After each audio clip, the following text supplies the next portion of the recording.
smart to sort of stay indoors today or not. But for those of you joining us early this morning, he's a very somewhat bedraggled pony this morning. But yes, we will attempt the field today. Might be a bit shorter than usual, purely because like I say, we had a bit of a snow flurry. Catho G, good morning to you.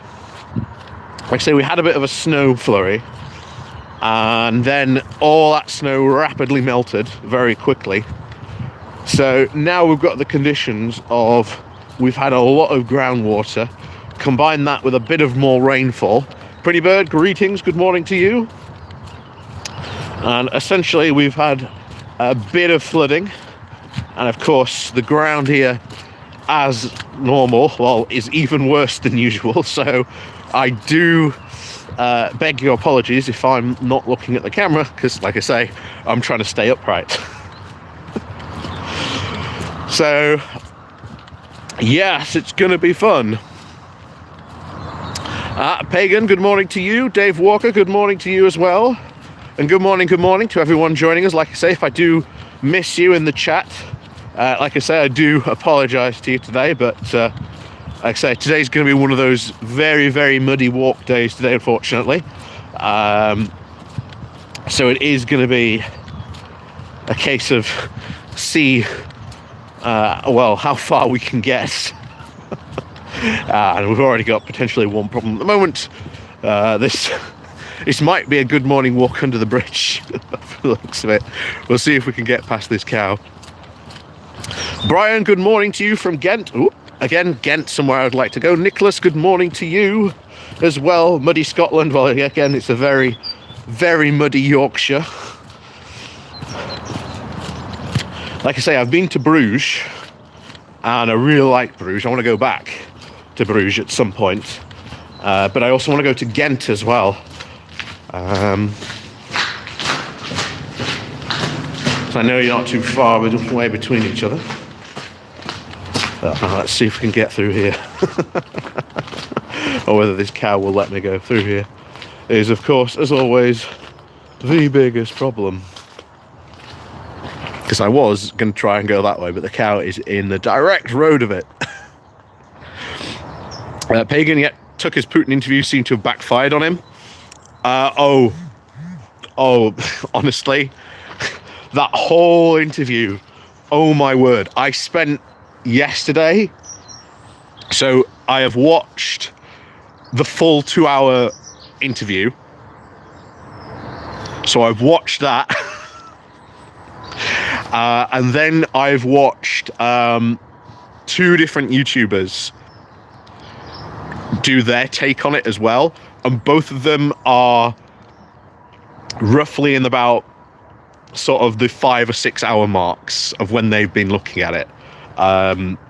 Yeah, trust me, there's a lot to discuss. So even today, we are probably not going to be able to discuss all of it, because it is just, there's just so much said in that interview. It's, you're talking like a good 5 and a 6 hour stream at least to go all over it.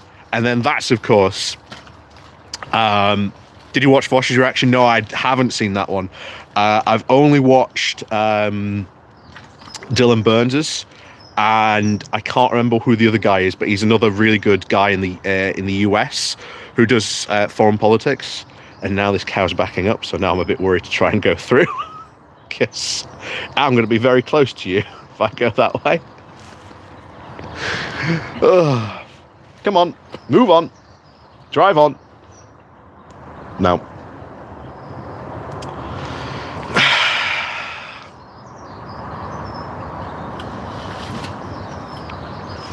Anyway, Patrick H, good morning to you. Yes, I'd love to have Dylan on the on Geoscope, because I think he'd be really good, especially when we're talking about some of this. Our big question is he going to let me through? Because I don't want him kicking me. And I don't want to be chased by a cow. Oh.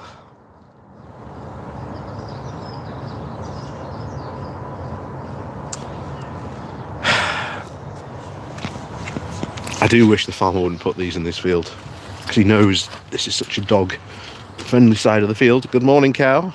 Don't mind me. I'm just trying to slide on past, slide on through. There we go. So, good morning, one and all.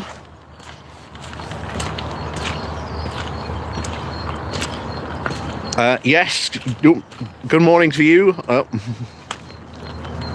Good morning. I'm just coming on through. Don't mind me. Don't mind me. Don't mind me.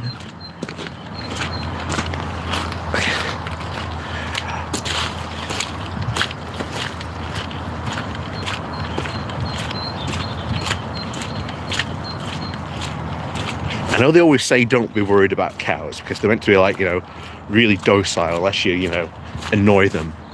But it always still worries me, just because they are quite big creatures.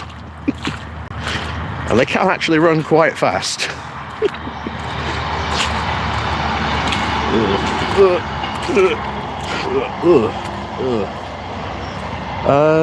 Shall we attempt to go that way? I'm not sure if that'll be better or not. Nah, tell you what, let's try going this way today. We'll still try going this way. But I do apologise if I miss your comments or anything at the moment. Like I say, good morning to you. And good morning, welcome to the Good Morning Walk. We are in a bit of a muddy patch at the moment, so do forgive me if I miss anything on in the chat or anything like that. Just trying to make sure I stay upright at the moment, till at least we can get to a bit more firmer ground. So I do apologise. Let's get over here. Oh, it's a bit better. It's a bit better. There we go. But so yeah, the Tucker interview. Jesus.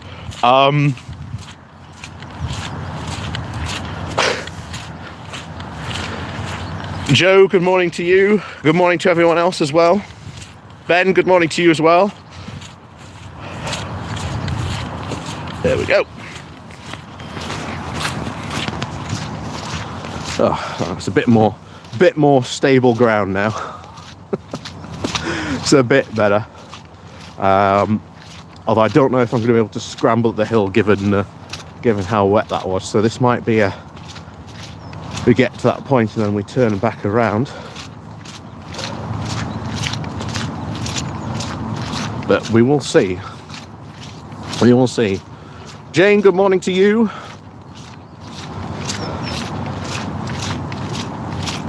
I say good morning. So I did try and convince Graham. I did try and, oh yeah, we'll talk about that in a moment. So I did try and convince Graham that we should do a Geoscope special of the Putin interview. And I don't think we're going to do the full 2-hour session. Because I think we were both like, you know, I don't think we would last the 2 hours.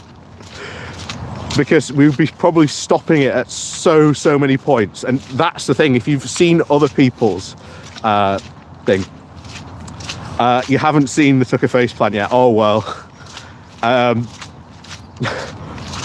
I'd either look for a highlights reel of it, of like some of the best stuff, or I'd definitely recommend Dylan Burns's watching of it, but it's about a 5-hour stream.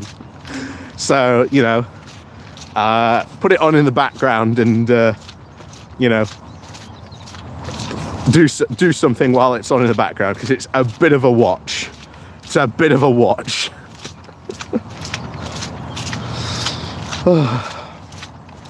So,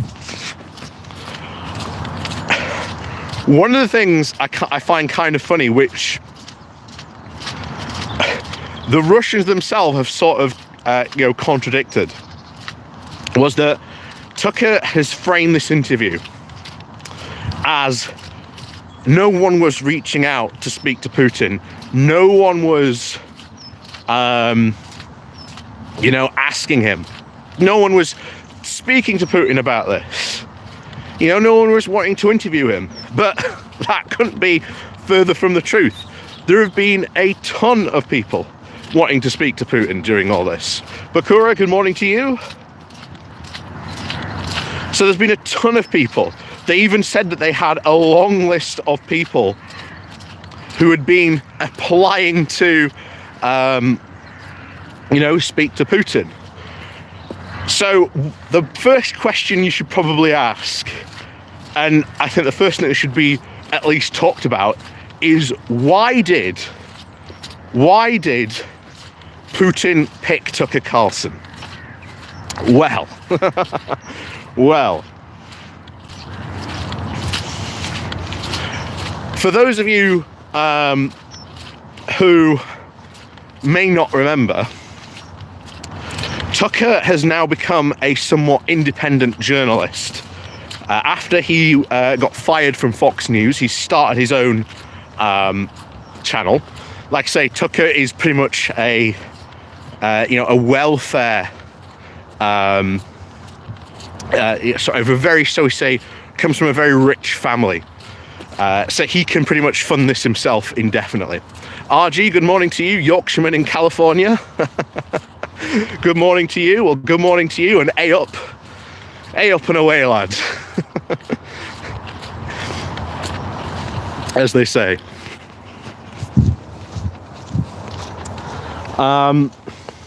So why choose Tucker? Tucker has been, right from the get-go, almost pro-Putin, parroting and repeating Putin, Kremlin talking points. So he's been a very useful idiot, a very, very useful idiot for Vladimir Putin for quite some time. So I think the choice was almost obvious that he would go, exactly, Pagan. Tucker does indeed love his fascists, because he did a documentary about Orban, and that led Orban to be able to speak at CPAC that particular year. And that entire Orban documentary doesn't talk about anything else except how Orban took on all these, quote, woke organizations and woke people, and did Viktor Orban a massive favor by providing him a huge PR victory. Yeah, he did, exactly, Ben. That's probably true, Patrick. That is probably true. I can't deny that he might do that. So, if you do intend to watch, shall we say, the full unedited, the full version, my recommendation is to skip the first about 20 minutes or so. No, not even 20 minutes. The first at least 30 to 40 minutes of that interview. Just skip that part. Because honestly,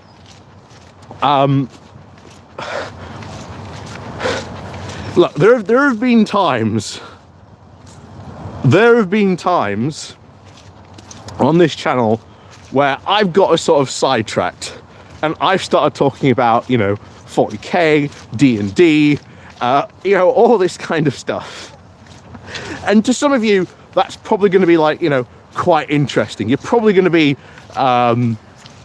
maybe interested in that, but it's not what you're here for, And that's sort of what Putin did. He went on this epic monologue for 30 minutes about Russia's historic claims to Ukraine and talk to like about the history behind it all. Now, here's the thing. I'm not an expert. I am not an expert in the history of that region. But I can tell you for sure, you probably shouldn't trust Putin's interpretation of, of history.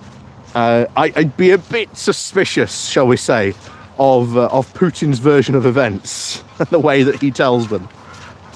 Oh. Oh. Flying V. Oh, there. Oh.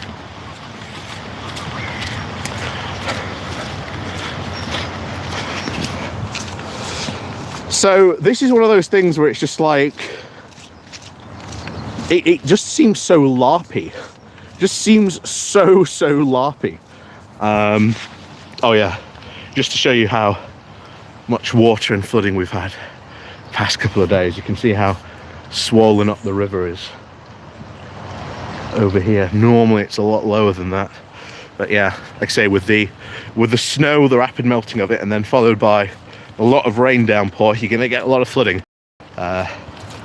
fortunately. But 'tis Yorkshire, as we say. It's not unusual for it to happen. But anyway, back to Tucker and Putin. Again, distracting myself there.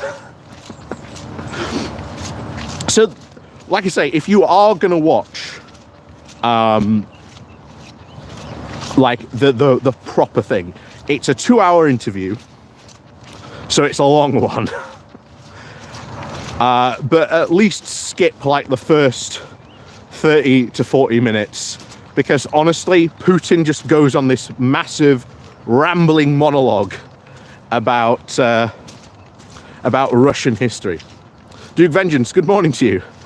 What? This isn't the channel to focus on my level 20 chaotic good dwarf cleric?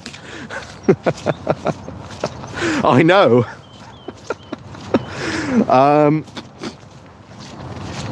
But yeah, I wouldn't be surprised. Yeah, Vosh kept on cracking up laughing. Yeah. Wouldn't surprise me, because honestly it comes across as like just someone who LARPy. If you've ever seen anyone cover anyone from the right, this is sort of really their typical MO of like, oh, they just talk about history. We're just talking about, the history of it all. Isn't that, really cool? Hang on a second. Not flooded today, but getting there to just walk around. So yeah, it comes across, honestly, Putin comes across as a massive LARPer. And then at one point,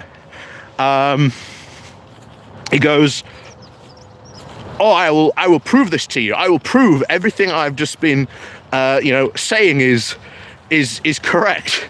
And he brings out this dusty document.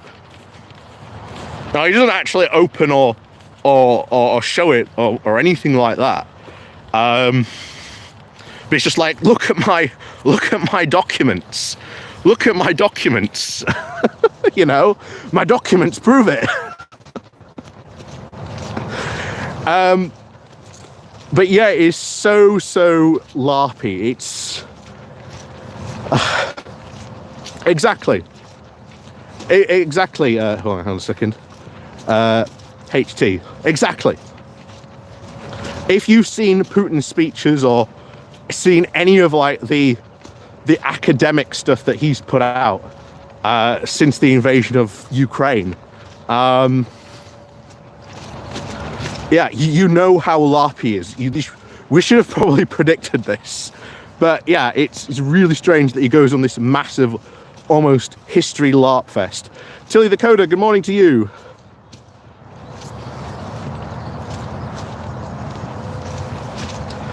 And then finally, they actually get into the interview. And I think the only time where Tucker seems to actually press him on something, is he asks a question like, why was now like the perfect time to invade Ukraine? Like, why now? Like, why did you take the decision? And he doesn't really answer the question, but Tucker, seeing that, you know, Putin dodged the question, at least asked him again. And that was as much as journalistic pushback. Kavalan, good morning to you. It was as much as he gave back on that. And that was it. He asked another question and said, well, you didn't really answer my question, so I'll ask it again, you know, just for clarification. You know, why now? And of course, you know, Putin talks about, you know, the denazification of Ukraine, which, again, if you know anything about the current state of Russia, you know that there are Russian neo-Nazi gangs. You know, the Russian state has endorsed them. Rusich is one such example. They are fighting in Ukraine. They've done a ton of, war crimes, essentially. So, yeah, if you want to sort of talk about, you know, denazification, you know, maybe Putin should look at his own backyard before he, you know, looks elsewhere for that. And of course, ultimately what he's talking about is regime change. Because what he wants to do, and this is why, you know, we know now at the moment, and since for quite a long time, Putin has been pushing for like unconditional surrender. So that, A, he can justify taking more territory from Ukraine, but also putting in a leadership that is going to be more favorable to Russia, and of course, putting Russian bases in Ukraine, which, well, shall we say, if something like the Euromaidan were to happen again, well, out would roll the Russian troops to put down any protests. So we know, and you can understand why the Ukrainians are like, no, we ain't surrendering. We ain't surrendering to you. So, as we always say, this is why you give them the weapons and the equipment they need, because time and time again, they've proved when they get that equipment, they can use it. So another thing that Putin tried to do as well, because I think this is, you know, the timing of this interview is very, very perfect if you know what's going on at the moment with the Ukraine aid bill that's going through the, or at least trying to be brought to the floor. It is stopping a ton of, you know, weapons and equipment. The Ukrainians at the moment are talking about having to, you know, ration their ammo, which again is not good if you are trying to sort of, you know, liberate your country. I do apologise. We are going through the Barnsley Triangle. So Patrick H. saw a source saying that Russia now has over 1 million injured soldiers, probably over 300,000 dead. Oh yeah, they have lost a ton of men in this. They have lost a ton.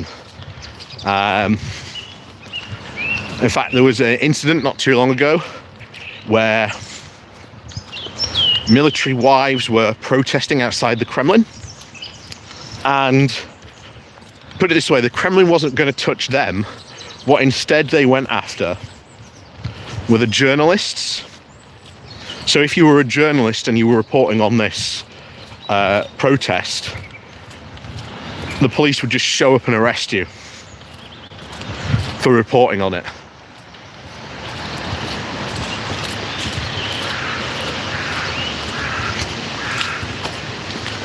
But it is very, very clear, like, the Russians have sustained massive amounts of losses, and if they keep on currently on this track, they're going to lose more men than they did in 9 years in Afghanistan. That's a pretty insane number for for Russia to lose.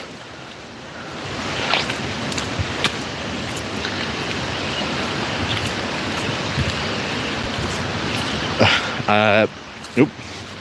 Did the 1970 Russian Revolution happen because Tsar Nicholas was useless during World War I? Yes, exactly.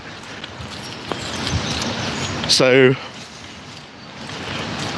there is still I think, a lot of optimism, because there are a lot of naysayers and doomsayers,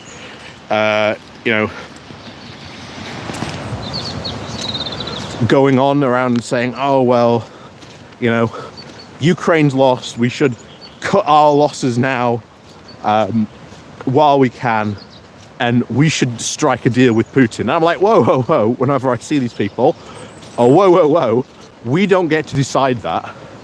It's the Ukrainians that should get to decide that. They're the ones who are fighting, who are, sacrificing. And my position has pretty much been, as long as they want to continue fighting, as long as they want to keep up resistance, it should be them who lead in these negotiations, not us. And as far as we're concerned, we should keep on supplying them with weapons, because as Putin has said to the US, please stop supplying them with weapons. This war will be over in 2 weeks. If they don't, supply them with weapons. And this is one of the big cope mechanisms that you've seen Russian media say about this war. They've said that the only reason this is going on as long as it is because of the weapons that the US is supplying. Send, and that was again something that came up, which was 100% wrong in this, because he brings up the fact that they're repeating this whole thing of, Boris Johnson scuppered the peace deal. So, okay then, if there was a peace deal on the table, maybe Russia should actually say what that peace deal actually was, and why at the time the Ukrainians did not want to take it. Certainly, again, because they were pushing back the Russians from Kiev at the time. They found out what was going on in Bucha. They could not trust Russia. And this is one of the big things that Ukraine really wants. It wants future guarantees that Russia cannot just come in and do this again. This is why they really want to join NATO. But even then, you've got the problem with Transnistria, which is going to stop them from joining.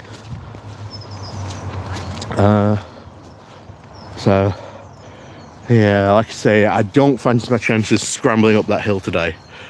So instead, we're going to go turn around and go back. Because, like I say, I think, given how muddy it is, I don't fancy my chances scrambling up that hill today. So we're going to go back this way instead. Oh.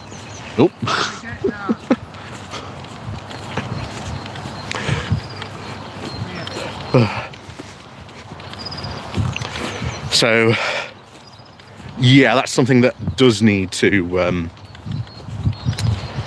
that does need to be discussed. Obviously, Putin once again complaining about the fact, or saying that this is NATO's fault, complaining about NATO expansion, saying that, oh, you don't understand, there were promises, there were guarantees. Really? Were there? Doesn't look like there were. And if anything, all these Eastern European countries who joined NATO through the expansion, in the 90s, I think have pretty much been justified, rejoining those countries.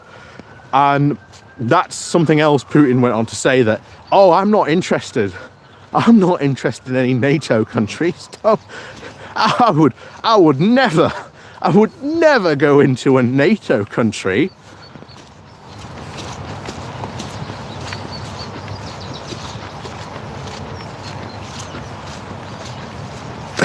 You know, but this is a guy who a few years ago, and every single war that this guy has ever started has always insisted, we're not going to go into, you know, Chechnya again. It's not necessary. Goes into Chechnya. Georgia, you know, whatever. You know, we don't need to go into Georgia. There's no territorial disputes or claims or anything like that of the sort. Goes into Georgia. Oh, there's no problems with us in Ukraine. There's no need for us to, you know, take Crimea. Up goes, takes Crimea.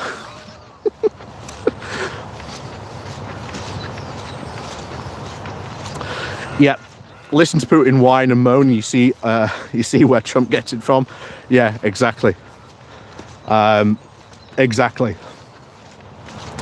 And this is why you've had, you know, Finland and now Sweden rejoin NATO. And in Finland in particular, it's really reignited the fact that, oh, actually, this is something we need to be a part of. And once again, need to reiterate, Europe, and I say Europe as a whole, does need to be prepared just in case there is a Donald Trump victory, because it is not certain, let me say that, it is not certain that Donald Trump is going to win. However, it is not a guarantee that he won't either. And I've said this before, I think it's a 50-50 chance that he wins or loses. And that, to be honest, is far, far too close for my liking. It's far too close, I think, for anyone's liking, to be honest. Because if Trump gets in, one of the reasons he's trying to sort of stop this aid going to Ukraine, what I think he would do if Trump won, he would immediately go to Zelensky and say, unless you call for an immediate ceasefire and you stop fighting, you aren't going to get any more money. And that puts Ukraine in a very, very precarious spot then. That puts them immediately into a very precarious spot if Trump comes in and does that. Because he would absolutely use that Ukrainian aid package as leverage to sort of try and force them to the table. And at that moment,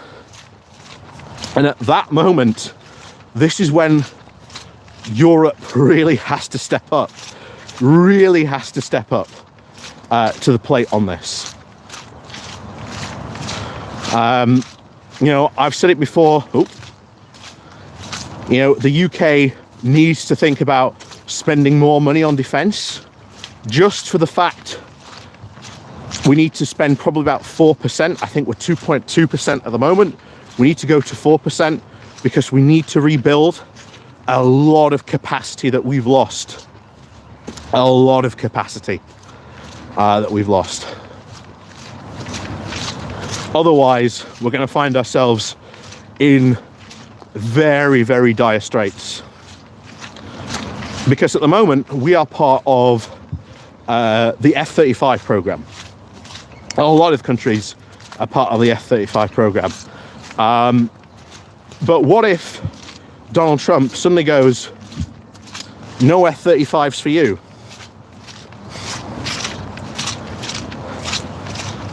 That becomes a very big problem if Donald Trump decides to do something like that as well. Because at that point, the UK has 2 aircraft carriers that have no planes.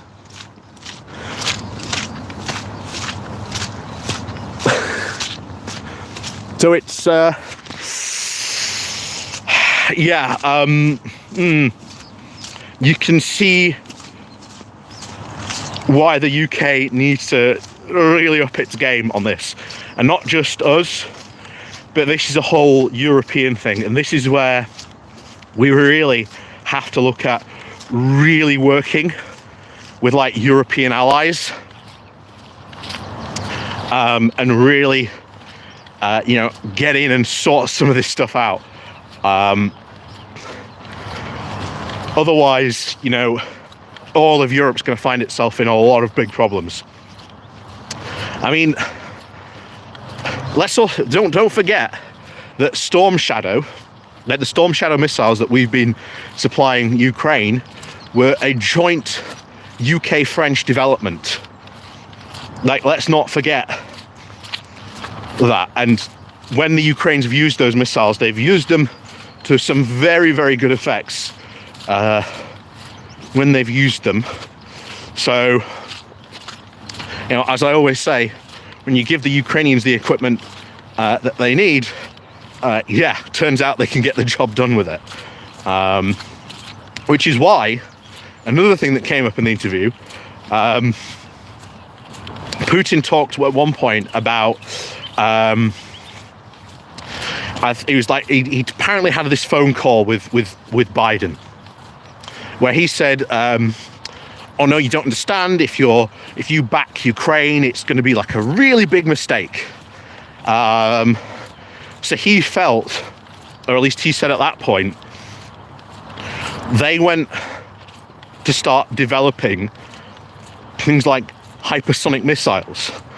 And he talked about, hypersonic missiles, you can't stop them. They will always get through. You're going to find a big problem with them. This is the threat that people are talking about. Meanwhile, of course, during this war, Ukraine, thanks to US and Western air defense systems, have shot down these hypersonic missiles. So when Russia has been saber rattling in the past, talking about how you'll never stop these hypersonic missiles, they will always get through. So again, turns out, we've stopped them. We've stopped them getting through. Patriot air defense systems have shot down these, these missiles.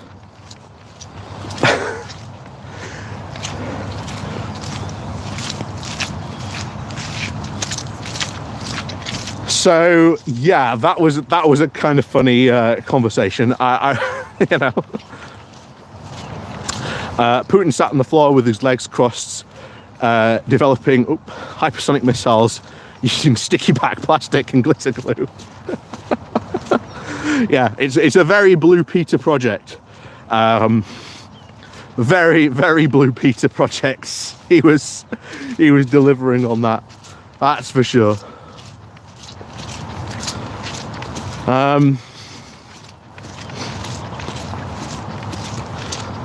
But yeah, it's one of those weird things. Who would join the army to fight for this sorry excuse of a country? Well, as I've said before, probably time to increase, soldier pay on that front. Maybe stop Capita from doing these things.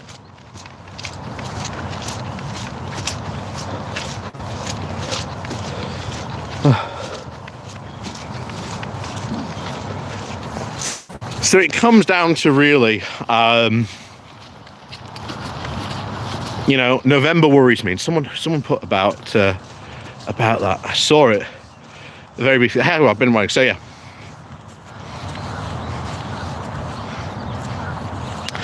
So Ben Ridings put, one of the good things for support about Trump is that there are Republicans who voted Trump in 2016 and would not now, and he hasn't gained any further public support. It does appear that his base is dwindling. Again, like I say, I hope that's true. I hope that's true, Ben, but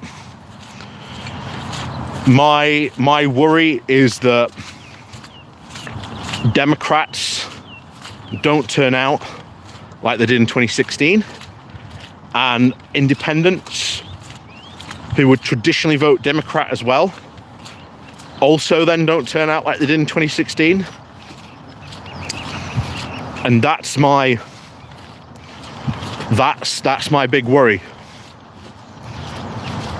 That is my constant big worry about this. And Europe should be prepared.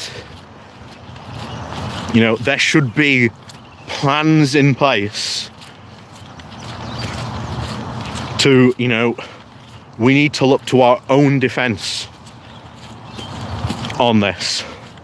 And it needs to be very, very much a European coordinated effort on this front.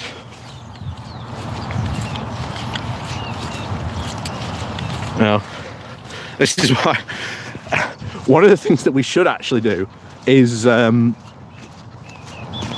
maybe we should ditch our own Challenger development and just get in with the Leopard 10. Leopard 10,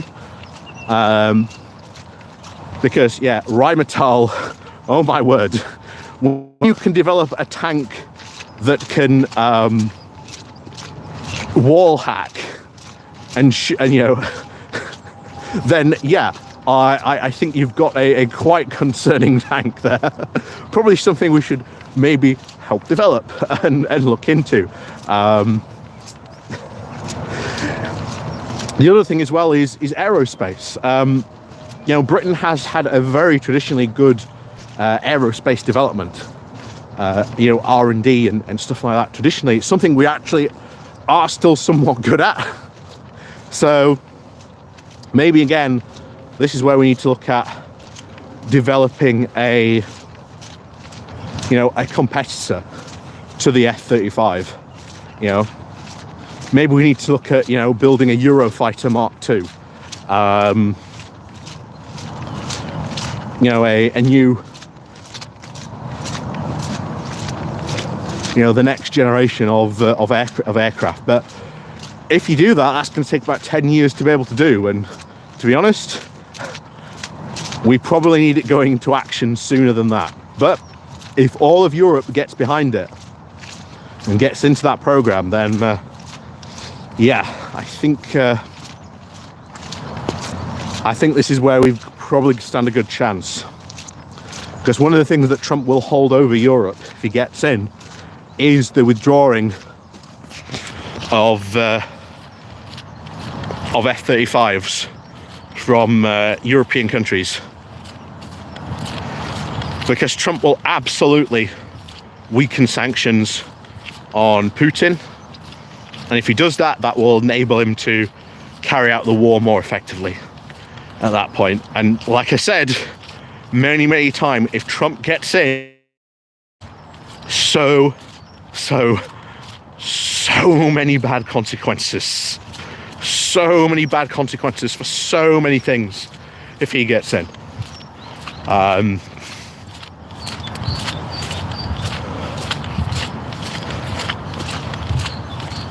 But again, I've said before, I worry. I'm very worried about the November US presidential election. Because I think it's going to come down to turnout. And I think turnout is going to be key.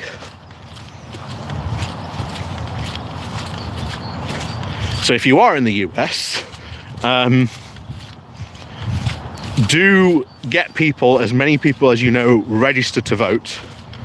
And when it comes to election day, look for the volunteering opportunities to sort of help drive people to the polls if you can on that day, because that will be very, very helpful to, I think, a lot of people in that, and get people to the polls, because it will be very helpful.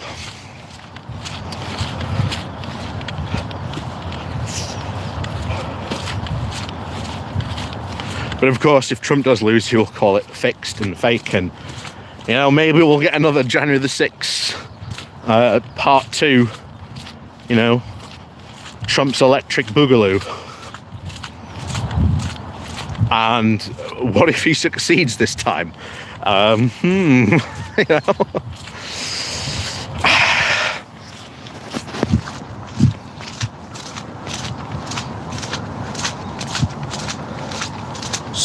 So much stuff, bad stuff could happen from like a Trump victory, or some cases even a Trump loss, or at least the bad stuff can be at least a bit more mitigated if he loses, but if he wins, that's the problem. That's the very big problem.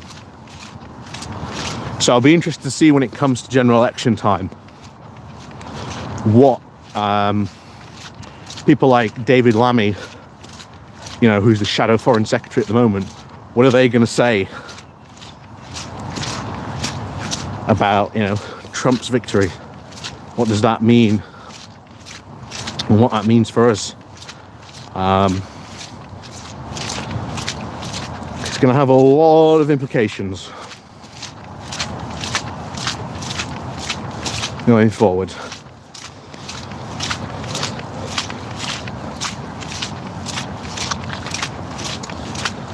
But yes, back to the Tucker interview. But weren't they yes, that's the glimmer of hope, Pagan. That is the glimmer of hope that Democrats will turn out. Because I've said before, it comes down to turnout. And there's a lot of people at the moment, if you look at the polls, it's very, very close. It's a bit too close for comfort, shall we say. And these close races, it's turnout. So the more Democrats that turn out, the better. But there's a lot of people at the moment going around, you know, saying that Biden's not effective, that, you know, he's not that good, etc., etc. So it's quite worrying from that perspective. Pretty bird. I live in vote by mail state. Our ballots come in the mail about 3 weeks before the election. Getting a driver's license or state ID card includes automatic voter registration. That's good. That's good. At least, you know, it's one of those things that automatically registers you. It's like I said in the UK, we need to have that in the UK as well, because you've got to sort of like re-register every couple of years. I think you should just automatically be registered here in the UK. But like I said before, you know, changing our voting system here, a lot of, it's going to go through a lot of, I think, interesting changes, I think, in the near future. Paz News, good morning to you.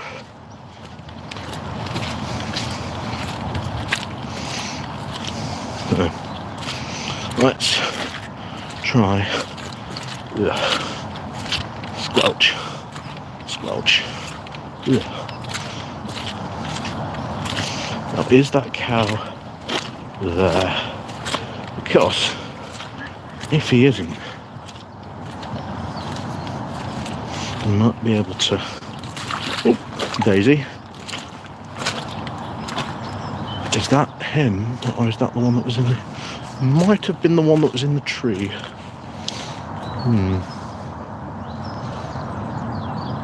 How did this guy get past here without going over that fence? Pretty sure he slipped through somehow. How on earth did he do that?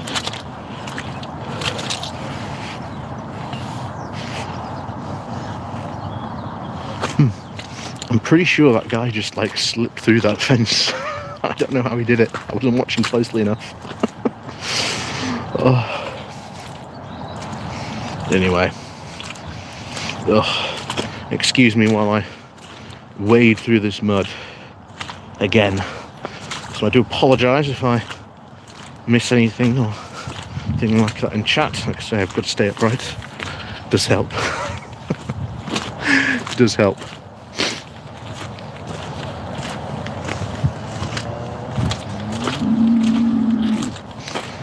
Yeah, that's it. I mean, 6 points is 6 points is a very slim lead. You see why I'm worried about that election. And when it's that close, turnout really matters.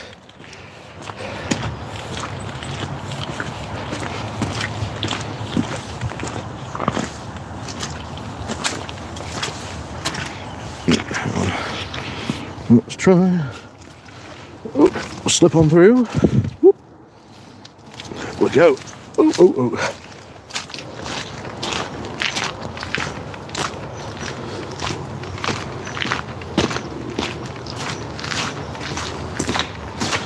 So it becomes one of those things where I think this whole Tucker Carlson interview, I think, has really highlighted, once again, I think the danger of Trump getting in, and I think it really needs to highlight to a lot of people in Europe, you know, Ukraine is probably our biggest security threat. Because while Putin said, I'm not interested in a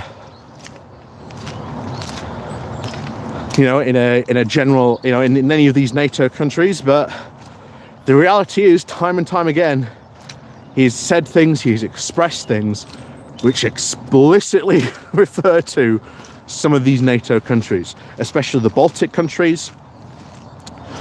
There's been a lot of stuff from Kaliningrad. If you've seen recently, Putin has been deploying like electronic interference from Kaliningrad, which has been wiping out GPS, communications, air traffic control signals, interfering with airlines, and he is basically just turning this on and off from there. So that's very worrying as well, I think, for that part of the world as well.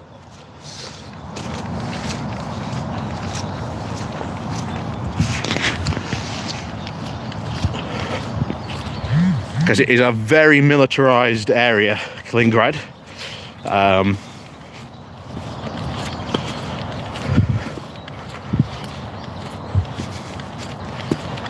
And like I say, if there was to be, shall we say, a push, or maybe Putin does what he did in, Ukraine, where all these people suddenly turn up out of nowhere and start going, we should be part of Russia. Like I say, in Kherson, the northern city, when they came in and they started doing that, the people sort of pushed them out and say, what's going on that front? Blue Badger 88. The Russian Revolution happened because the nobles thought that they could work as a constitutional monarchy. So the Tsar would be isolated from blame, and when there was disorder, the October Revolution happened. I think that's relatively right. I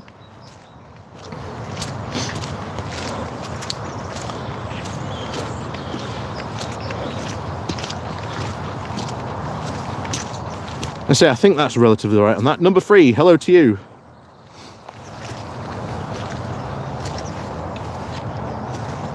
Paz News, did you see that something like 17 out of the top 20 fundamentalist Christian websites in the US were run by Russia?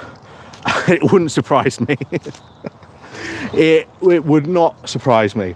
It's like at the moment there's been a lot of activity from the our friends in the Russian disinformation service trying to push this whole Texas to secede from the Union, basically to try and cause trouble there. But anyway, there's some more ponies for you this morning, if you missed them this morning. Oh, hang on, there we go. So, thank you so much for joining me on this morning walk today. I'm pretty sure on Tuesday, me and Graham will also be going over, the Tucker Putin interview on Tuesday as well on Geoscope, because it's well worth talking about. Like I say, we're probably not going to do the full 2-hour thing. I know that there are compilation clips, so maybe we'll end up watching something like that on there. But yes, it will be. I think it will be fun.